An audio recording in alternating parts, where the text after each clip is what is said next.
Hello student, कैसे हैं। बहुत दिन के बाद मेरा एक वीडियो फिर से जा रहा है।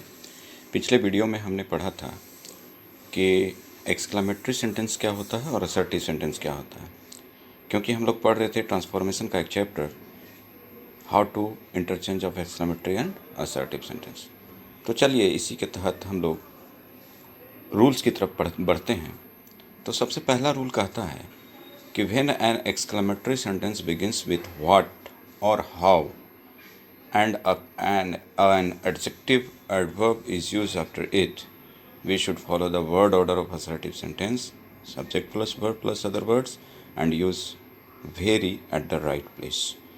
बच्चों, यह रूल कहता है कि जब कोई एक्सक्लेमेटरी सेंटेंस व्हाट या हाउ से शुरू हो और इसके बाद कोई एडजेक्टिव या एडवर्ब आवे, तो जब हम असर्टिव सेंटेंस में इसे ट्रांसफॉर्म करेंगे तो हम जानते ही हैं असर्टिव सेंटेंस का वर्ड ऑर्डर होता है, पहले सब्जेक्ट आता है, तब फिर कोई क्रिया और उसके बाद अन्य शब्द। तो हम लोग इस वर्ड ऑर्डर को फॉलो करते हुए असर्टिव सेंटेंस बनाएंगे। और उसके बाद एक बात इसमें विशेष रूप से ध्यान देने वाली है कि ऐसे असर्टिव सेंटेंस में भेरी का प्रयोग किया जाता है, अर्थात एक एडवर्ब का प्रयोग किया जाता है। अब वेरी का प्रयोग कहाँ होगा, इसके लिए ध्यान देना यहाँ पर ये है, या तो एडजेक्टिव एडवर्ब जो आ रहा है एक्सक्लेमेटरी सेंटेंस में उसके तुरंत पहले होगा या फिर क्रिया के बाद होगा।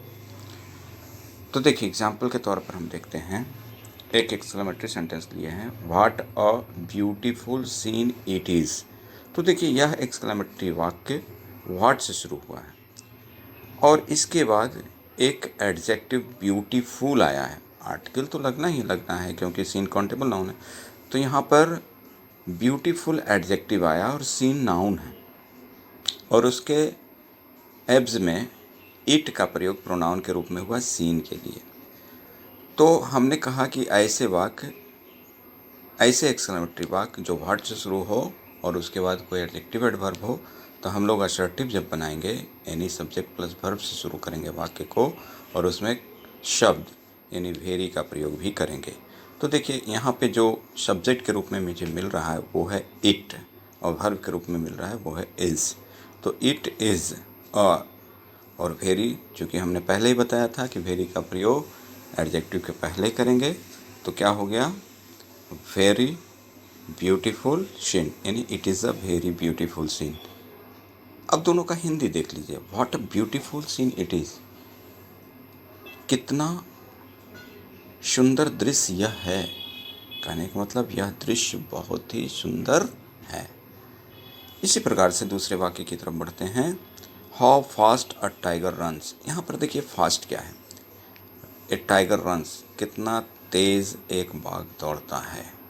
तो यहाँ पर फास्ट क्या है, किसको क्वालिफाई कर रहा है, तो फास्ट रन को क्वालिफाई कर रहा है। तो रन को जब क्वालिफाई कर रहा है तो फास्ट एडवर्ब हो गया, चूँकि रन एक क्रिया है। तो देखिए यहाँ हाउ के बाद एक एडवर्ब आया, तो हम लोग उसी रूल्स को फॉलो करेंगे कि सबसे पहले सब्जेक्ट फिर क्रिया फिर एडवर्ब आया तो एडवर्ब रखेंगे और साथ ही हम इस बीच में वेरी शब्द का भी प्रयोग करेंगे। तो हो जाएगा a tiger runs very fast. How wise you are, you are very wise. What a lovely rose. कभी कभी बच्चों होता क्या है कि ऐसे एक्सक्लेमेटरी वाक्य में सब्जेक्ट और वर्ब दोनों का दोनों गायब रहता है। तो ऐसी स्थिति में आप अपने सेंस के आधार पर उसका एक प्रोनाउन चुन लेंगे और साथ ही साथ कोई एक क्रिया लगाएंगे उस वाक्य के अनुरूप।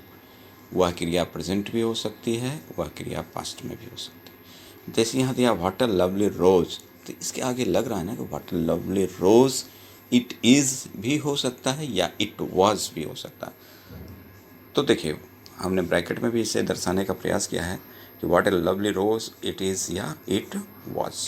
तो उसको फिर हम उसी रूप बना लेंगे, इट इज़ या इट वाज और लवली ए वेरी लवली रोज।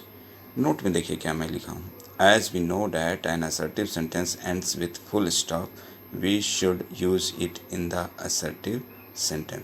जैसा कि हम लोग जानते हैं कि असर्टिव सेंटेंस के अंत में फुल स्टॉप का प्रयोग किया जाता है, इसलिए यहाँ भी जो हम असर्टिव बना रहे हैं उसके अंत में हमें फुल स्टॉप का इस्तेमाल करना चाहिए। अगला रूल कहता है कि when an exclamatory sentence begins with what and a noun is used after it. अब कहता है कि यह भी दूसरे टाइप का एक्सक्लेमेटरी सेंटेंस है जो व्हाट से शुरू हुआ है और व्हाट के बाद एडजेक्टिव एडवर्ब के स्थान पर एक नाउन का प्रयोग हुआ है। तो ऐसी स्थिति में हमें क्या करना चाहिए? We should follow the word order of an assertive sentence. वही वर्ड ऑर्डर इस्तेमाल करेंगे, यानी पहले सब्जेक्ट फिर वर्ब, उसके बाद वहाँ पर हम जो वेरी शब्द का इस्तेमाल किए थे, यहाँ अलग अलग कोई भी एडजेक्टिव का इस्तेमाल कर सकते हैं, जैसे fine, great, big, lovely, strange, wonderful, peculiar, terrible, etc। जैसे what a scene it is. अब देखिए यहाँ पर ब्यूटीफुल, पहला एग्जाम्पल में पहले रूल में मैंने दिया था ब्यूटीफुल सीन, तो वहाँ पर ब्यूटीफुल एडजेक्टिव आया था। लेकिन व्हाट अ सीन, सीन यहाँ पर क्या आया है? एक नाउन आया है, चूँकि ए का प्रयोग और उसके बाद सीन है, यानी ए जब भी आएगा तो नाउन के पहले आ सकता है। तो सीन इस तरह से यहाँ पर नाउन है। तो देखिए असर्टिव सेंटेंस हम बनाएंगे तो क्या होगा? इट इज़ अ, वहाँ पर हम भेरी लगा रहे थे, यहाँ पर हम कोई भी एक उपयुक्त जो प्रॉपर लगे उस शब्द के साथ, उस नाउन के साथ, उसका इस्तेमाल हम करेंगे। जैसे it is a lovely scene, it is a wonderful scene, it is a beautiful scene, it is a horrible scene, it is a terrible scene. कुछ भी इस टाइप से आप अपने सेंस पे लगा सकते हैं। अब फिर देखिए यहाँ पर दूसरा एग्जांपल मैं दिया, व्हाट अ प्रॉब्लम। यहाँ फिर सब्जेक्ट और वर्ब गायब है, तो आप अपने अनुसार लगा सकते हैं, इट इज़ या इट वाज। तो देखिए ए प्रॉब्लम, प्रॉब्लम भी क्या है? एक नाउन है, तो यहाँ पर क्या हो गया? इट इज़ या it was a big problem, big लगा दिए, ग्रेट प्रॉब्लम कर सकते हैं। व्हाट अ प्लेस, कैसा स्थान, तो यहाँ भी इट इज़ या इट वाज का प्रयोग करके हम बना सकते हैं। It is a strange place, wonderful place, beautiful place, कुछ भी दे सकते हैं। तो बच्चों इन ये दो रूल ही आपके सिलेबस के अनुरूप है, और इन दो रूल्स को ही आपको अच्छे से समझना है ट्रांसफॉर्मेशन में, असर्टिव से एक्सक्लेमेटरी में। अब इन दोनों रूल्स के आधार पर कुछ एक्सरसाइज हैं जो आपके ऑक्सफोर्ड बुक से दिया गया है ग्रामर से। उसमें एक्सरसाइज 41 क्वेश्चन नंबर 1 to 28 बनाना है, और एक्सरसाइज 43 क्वेश्चन नंबर 1 to 15 बनाना है। नोट पे ध्यान दीजिएगा। Before going to start practicing the exercise, please have a look at solve example at page 186 and 188। वहाँ पर क्या कहना है? कहना ये है कि जब आप एक्सरसाइज बनाने जाएंगे, जो टास्क मैं दिया हूँ, उस टास्क को बनाने से पहले उस एक्सरसाइज के पहले कुछ पेज पे, यानी पेज नंबर 186 और 188 पे कुछ एग्जाम्पल्स बनाए गए हैं जो आपके स्टडी के लिए है। आप उसको एक्सरसाइज बनाने से पहले एक बार पढ़िए, बहुत सहायता मिलेगी और समझ में भी आएगा। तो बच्चों, हम उम्मीद करते हैं कि ये एक्सरसाइज आप अपने से बनाएंगे, और कल के वीडियो में मैं फिर से इसका सॉल्यूशन दूंगा। Thank you.